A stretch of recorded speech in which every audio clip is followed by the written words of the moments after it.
ማለት ጌታ ዮሐንስ 30 ዓመት ከመንፈቅ ሲሆነው ጌታ 30 ዘመን ሲሆነው ዮሐንስ ተገልጦ እየሰበከ መጣ። ዮሐንስ አስተማሪው መምህሩ ባሕታዊ ዮሐንስ ምግቡ የጋጃ ማር አንቦጣ ነበር። ወገቡንም ደግሞ ልብሱም ጸጉርና ወገቡንም ይታጠቅ ነበረ ይላል። የማቴዎስ ወንጌል ምዕራፍ 3 ቁጥር 1 እና 2 የተጻፈ ነው። እንግዲህ ዛሬ በተደጋጋሚ ሲነገር እንደቆየው ዮሐንስ ምትረተ ርዕሱ ራሱ የተገኘችበት የካቲት 30 በዓሉ ነው። ዮሐንስ መጥምቅ ከነቢያት ከሐዋርያት ከሌሎቹ ቅዱሳን ሁሉ በተለየ መልኩ በቅዱስ ወንጌል ልደቱ የተጻፈለት ጽንሰቱ የተጻፈለት ዮሐንስ መጥምቅ የሚገርመው ምንድነው? በቅዱስ ወንጌል እንዴት እንደተጸነሰ በሉቃስ ወንጌል ምዕራፍ 1 ጀምረን እናገኛለን። እንዴት እንደተወለደ በሉቃስ ወንጌል ተጽፎለታል። ከመወለዱ በፊት ኢሳይያስ በትንቢተ ኢሳይያስ በምዕራፍ 40 ሕይወቱ ተልእኮው ተነግሮለታል።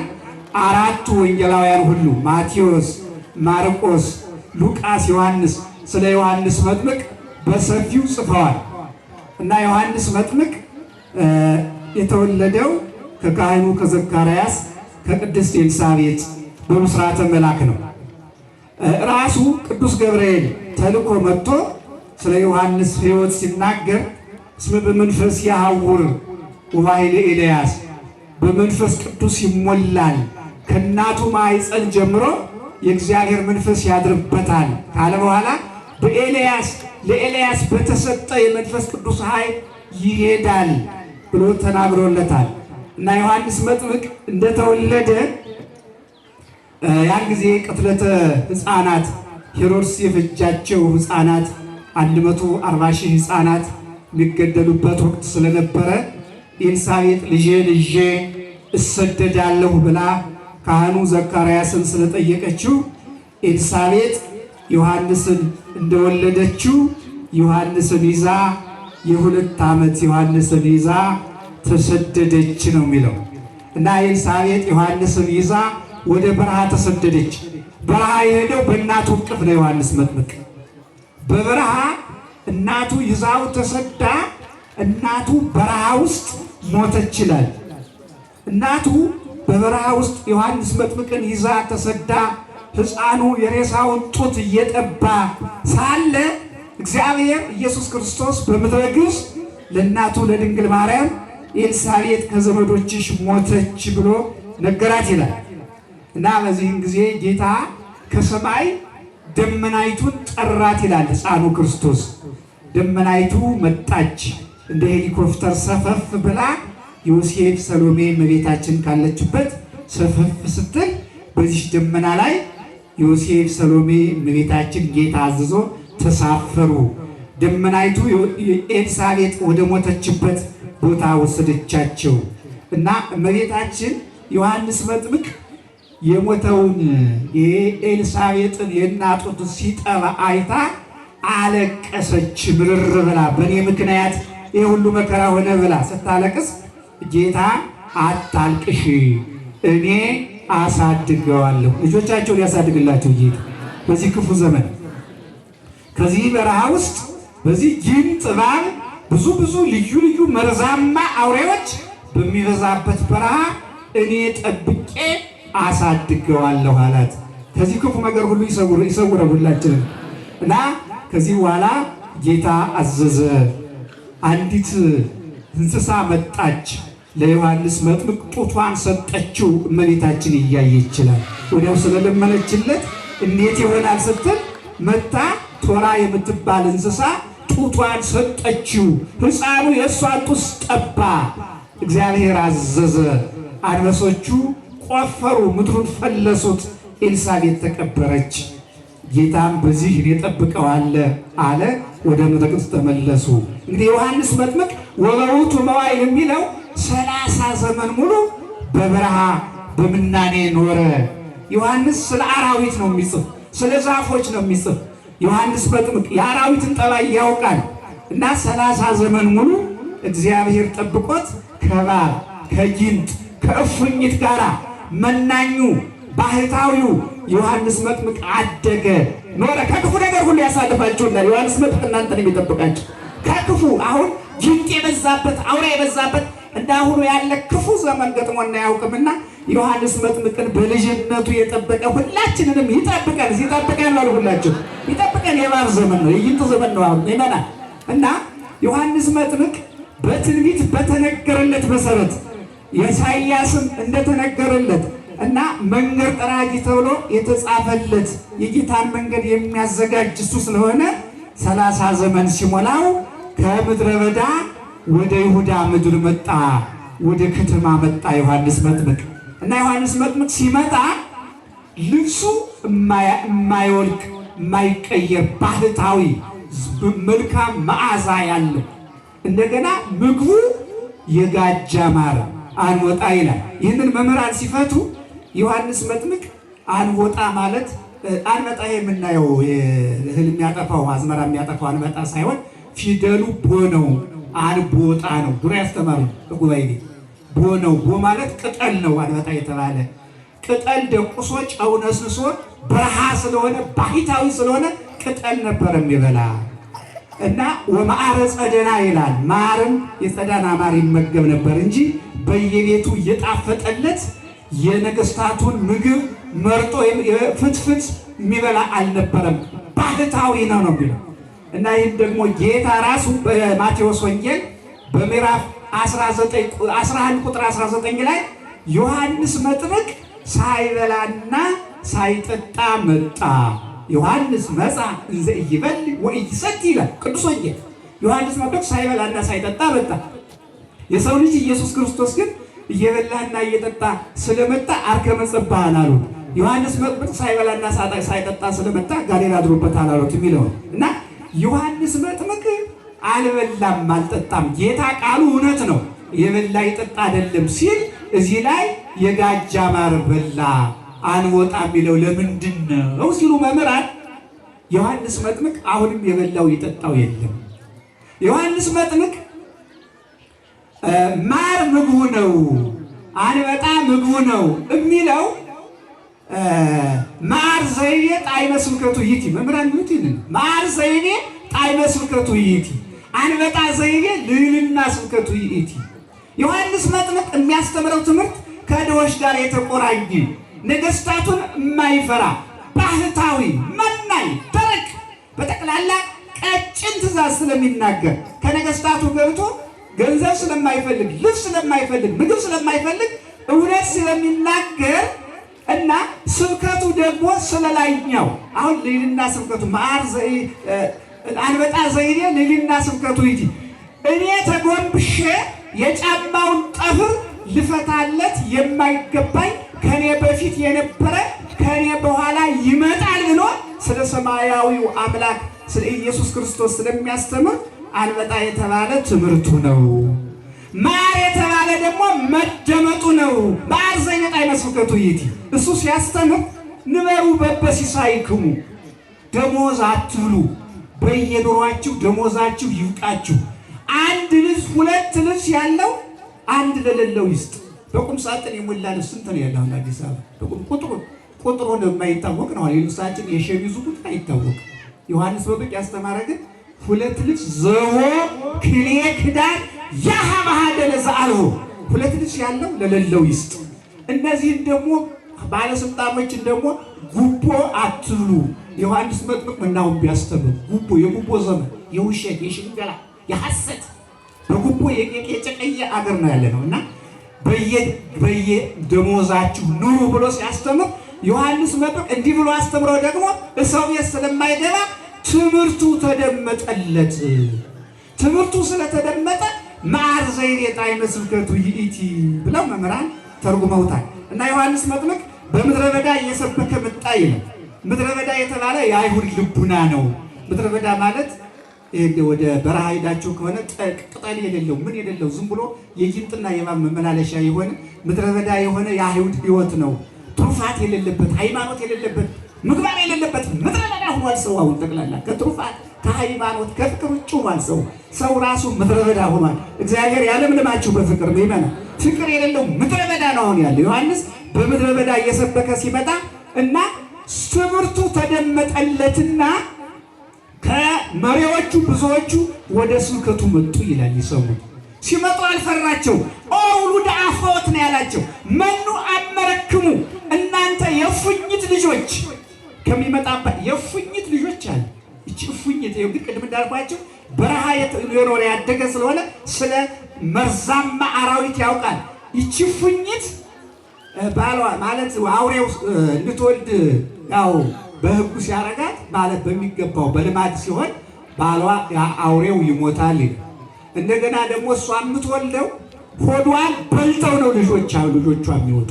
ሆዷን በልተው እሷን ገለው ነው እነሱ የሚመጡ እና የፉኝት ልጆች ማለት ውሉደ አፈወት ነው ያላቸው። እንደዛ ባለስልጣኖችን እኮ ነው በዘመኑ የአይሁድ ፈሪሳውያን ጸሐፍት ፈሪሳውያን እፉኝት መጀመሪያ ነቢያትን የገደላችሁ እነዚያ በአባታቸው ሲጸነሱ እንደሚሞቱ ሁሉ ቀድመው ነቢያትን እንደ ዘካርያስን አንቀው የእሱን አባት ዘካርያስን በሰይፍ የገደሉ ኋላም ሐዋርያትን የምትገሉ እምነት የሌላችሁ እያለ የሚናገር እሱ ነበርና እንዲህ እያለ እየሰበከ መጣ። እነሱም መጡና መንግሥተ ሰማያት ቀርባለችና ንስሐ ግቡ። የአዲስ ኪዳን የመጀመሪያው የስብከት ድምፅ የሚባለው ይሄ ጌታ የሚያስተምረው ይሄ ነው። መንግሥተ ሰማያት ቀርባለችና ንስሐ ግቡ እና እያለ የንስሐ ጥምቀት እያጠመቀ የልጅነት አይደለም እሱ ያለ ቀርባለች እንጂ ተሰጠች አይደለም። ቀርባለች ይቺ የኔ ጥምቀት ለስርየተ ኃጢአት ናት። ግን ከዚህ በኋላ የሚሰጠው ጥምቀት ለልጅነት የሚያበቃ ነው። መንግሥተ ሰማያት መጣለች። እንዲያውም ከሴቶች የሚወለዱት ሁሉ ከሴቶች ከሚወለዱት ሁሉ የሚበልጠው የለም የሚለው ይልና ግን ከሱ የሚያንሰው ይበልጠዋል የሚለውን ያው ጌታ 6 ወር ይቀድመዋል። ያንደኛው ግን ትልቁ ትምህርት እዚህ ላይ ከሱ የሚያንሰው ይበልጠዋል የሚለው ዮሐንስ ወንጌላዊ ነው። ዮሐንስ ወንጌላዊ ከሱ የሱ ደቀ መዝሙር ነበር እና ዮሐንስ ወንጌላዊ የሚያጠምቀው እንግዲህ የዮሐንስ ወንጌላዊ ጌታ ወደ ሰማይ ሲያርግ ለሐዋርያትን ክህነት ስለሰጠ ዮሐንስ ወንጌላዊ የሚያጠምቀው ጥምቀት ልጅነትን ያሰጣል። ከአብራ ከመንፈስ ቅዱስ ከማኅፀነ ዮርዳኖስ እንዲወለዱ ያደርጋል። ዮሐንስ መጥምቅን የሚያጠምቃት ጥምቀት ለስርየተ ኃጢአት ብቻ ናት። ያ የሚፈጽመው ስርዓት ይበልጣል ለማለት ከሱ የሚያንሰው ይበልጣል የሚለው ለዮሐንስ ወንጌላዊ ነው። ምእመና እና አንዱ ማደናገር አያስፈልግም።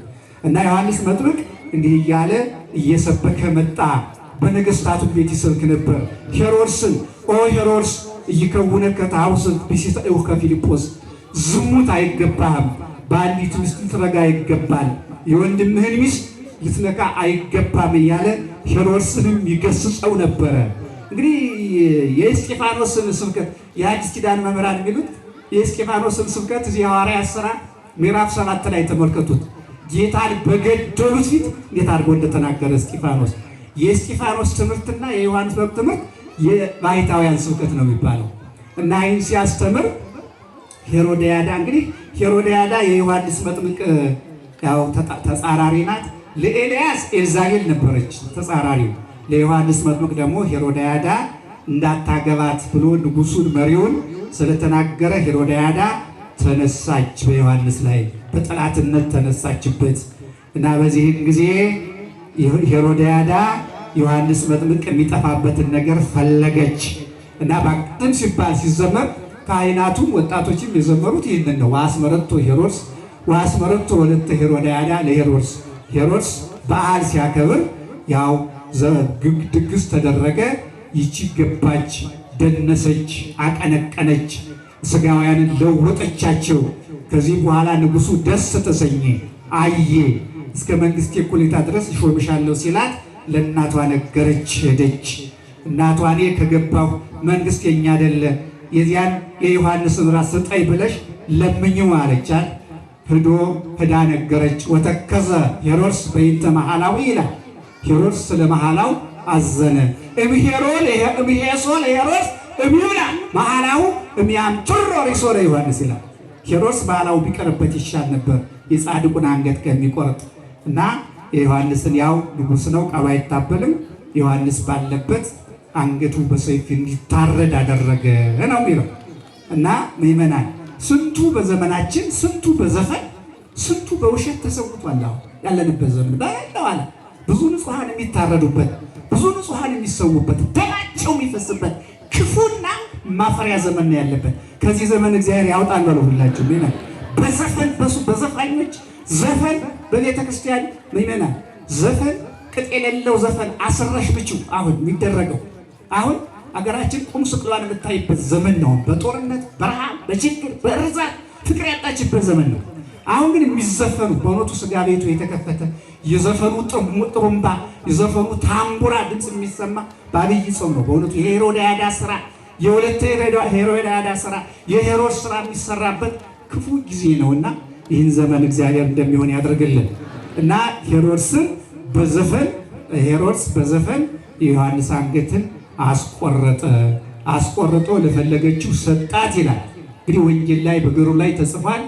አንገቱን ይዛ የቅዱሱን አንገት ይዛ ለእናቷ ሄዳ ሰጠች። እናቷ አንገቱን ተቀብላ ትሰፋ ነበር ቢሉ በወስፌ ትፈትል ነበር። ግን መስፋት መፍተል ያሁን ወጣቶች አታውቁም። የድሮ እናቶቻችን ሲተረጉሙ መምህራን ትሰፋ ነበር ቢሉ በወስፌ ትፈትል ነበር ቢሉ በእንዝርት ምላሱን እየወጋች አንቺ ደፋር የኔን ትዳር ልታፈርሺ ምላስ እዚህ ደረሽ ያለች ስትወጋ ወዲያው እግዚአብሔር ታላቅ ስለሆነ በዮሐንስ ራስ ላይ ክንፍ አበቀለ። ክንፍ በቀለች። በዮሐንስ ራስ ላይ ክንፍ በቀለችና እሷን ከምድር ሰፋቻት። እንደዚህ ከምድር አጋጨቻትና ሄሮድያዳ ከነ ልጇ መሬት ተከፍቷ ዋጣት ነው የሚለው ገድሉ ይናገራል። መሬት ልክ ዳታንና ቆሬ አቤሮን እንደተሰጠሙ ሁሉ ፈርዖን እንደተሰጠመ ሁሉ መሬት ተከፍቶ ዋጣት። ያቺ የዮሐንስ ራስ ግን ከመሬት ለቃ በሰማይ እየበረረች ኦ ሄሮድስ እይከውነከ ታውስም ቢሽተ እሁከ ፊልጶስ ዝሙት ልትፈጽም አይገባህም፣ የወንድም ሚስት ልትቀማ አይገባህም እያለች በሰማይ እየበረረች ታስተምር ነበረ እና 15 ዓመት ሙሉ የዮሐንስ አንገት በሰማይ ከአካሉ የተለየችው አንገት 15 ዓመት ሙሉ እያስተማረች ዛሬ አንገቱ የተገኘችበት ዕለት ስለሆነ ዮሐንስ መጥምቅ ይባርካቸው ሁላቸውንም። ዮሐንስ መጥምቅ በጣም ትልቅ ሐዋርያ ነው በእውነቱ። ጌታ ኢየሱስ ክርስቶስ የእሱ አሽከር ነው። መንገዱን የጠረገ ጌታ ኢየሱስ ክርስቶስን ለዓለሙ የሰበከ በዮሐንስ ወንጌል በምዕራፍ 1 ቁጥር 6 ላይ ነዋ በግዑ ለእግዚአብሔር ዘየአትት ኃጢአተ ዓለም፣ የዓለሙን ኃጢአት የሚያስወግደው እውነተኛው በግ ይህ ነው። በቅዱስ ወንጌል ከኔ በፊት ይመጣል ያልኳችሁ ይኸውና ይህ ነው ብሎ ክርስቶስን ለዓለሙ የገለጠ የክርስቶስን እግዚአብሔርነት የገለጠ ታላቁ መምህራችን ቅዱስ ዮሐንስ ነው። እሱ ይጠብቃችሁ ሁላችሁ ነው። እንግዲህ ዮሐንስ መጥምቅ በግሩ ላይ እንደተጻፈለት 111 ትውልድ ድረስ ስምህን የጠራውን እስቲ ቅዱስ ዮሐንስ መጥምቅ ዮሐንስ ወንጌላዊ መጥምቅ ተሉት ሁላችሁ ስሙን ጥሩ። ቅዱስ ዮሐንስ መጥምቅ ጥሩትማ ቅዱስ ዮሐንስ መጥምቅ ብሎ ነው የሚለው። ስምህን የጠራውን መታሰቢያን ያደረገውን እስከ 12 ትውልድ ድረስ እምርልሃለሁ ብሎ ጌታ ቃል ኪዳን የሰጠው ነው ዮሐንስ። ዮሐንስ በእውነቱ ትልቅ ቅድም እንደተባለው ነቢይም ነው ሐዋርያም ነው። የነቢያት መደምደሚያ ነው፣ የሐዋርያት መጨረሻ ነው። ትልቅ ሐዋርያ ነውና ዛሬ የእሱ የበረከት ዕለት ነው። ራሱ የተገኘችበት ዕለት ነው። እግዚአብሔር ሁላችንን ይባርከን፣ ይጠብቀን። እንግዲህ ዛሬ አብይ ጾም ተገባ። ያው ዛሬ 3ኛ እሑድ ምኩራብ ይባላል። ይሄ ምኩራብ ይባላል። የዛሬው ቀን ጌታ ኢየሱስ ክርስቶስ ቤተ መቅደሱን ጅራፍ አበጅቶ በዚህ ያሉትን እንስሳት ያስወገደበት ዕለት ስለሆነ ጅራፍ ያጮህበት ነው። በዓለም ላይ ዛሬ ጅራፍ እየጮህ ነው ያለው። ከዚህ ጅራፍ እግዚአብሔር ያውጣን። እንስሳዊ ባህሪ ቤተ መቅደስ የተባለው ሰው ነው። ሰው ጅራፍ የተባለ ክህነት ነው ይላሉ መምህራን ሲተረጉሙ። ጅራፍ ክህነት ነው እና እንስሳዊ ባህሪን ማስወገድ ያስፈልጋል። እንግዲህ ቤተ የሰብ ቤተ ጾም ወጸሎት ተብሎ የተነገረበት ጌታ ቤተ መቅደሱን ያጸዳበት ዕለት ነው። ለብርሃነ ትንሣኤው በሰላም ያደርሰን። በነገራችን ላይ ምእመናን የዘንድሮ ጾም በረከት ያለው ሰላምም ያለው ነው ይላሉ ባሕታውያን። አሁን አይታችሁ ከሆነ አብይ ጾም ከገባ ጊዜ ጀምሮ ትንሽ ሙቀት አለ እንጂ ሰማዩ ከረር ያለ ፀሐይ ሲገኝ አሁንም ደመና ነው። ይሄ ደመና በእውነት የምእመናን የካህናት ጾም ጸሎት እግዚአብሔር የተቀበለው የሚመሰክር ነውና እንደው የሰላም ጾም ያደርግልን። ከየካቲት 17 ቀን ጀምረን እስከ ሚያዝያ 11 ቀን ድረስ እንጾማለን። ጾማችንን ይቀበላል። 40 ጾም ነው። ጌታ የጾመ 40 ነው አይደለም ይላል። እኛ ምን ጾመው ስንት ነው? 55 ቀን ነው። ለምሳሌ ከየካቲት 27 ጀምራችሁ እስከ ሚያዝያ 11 ቀን 55 ቀን ይሆናል። በነገራችን ላይ ጌታ የጾመው ጾሙን የጾመው ጥር 11 ቀን ነው የሚጀምር። በጥንቱ ጌታ ከተጠመቀ በኋላ ዕለቱን ነው ገዳም የገባ። ዕለቱን አልዋለም አላደረም። ከጥር 11 ቀን እስከ የካቲት 20 ቀን ነው ጌታ የጾመ። የካቲት 20 ቀን ከገዳም ይወጣል። የካቲት 23 ቀን ወደ ሰርግ ቤት ሄደ። ጌታ 40 ቀን ሲጾም እኛ 55 ቀን የምንጾመው እኛ የምንጾመው አሁንም ቢሆን 40 ቀን ብቻ ነው። ታውቃላችሁ? 40 ቀን ብቻ ነው ጾም የምንውልበት።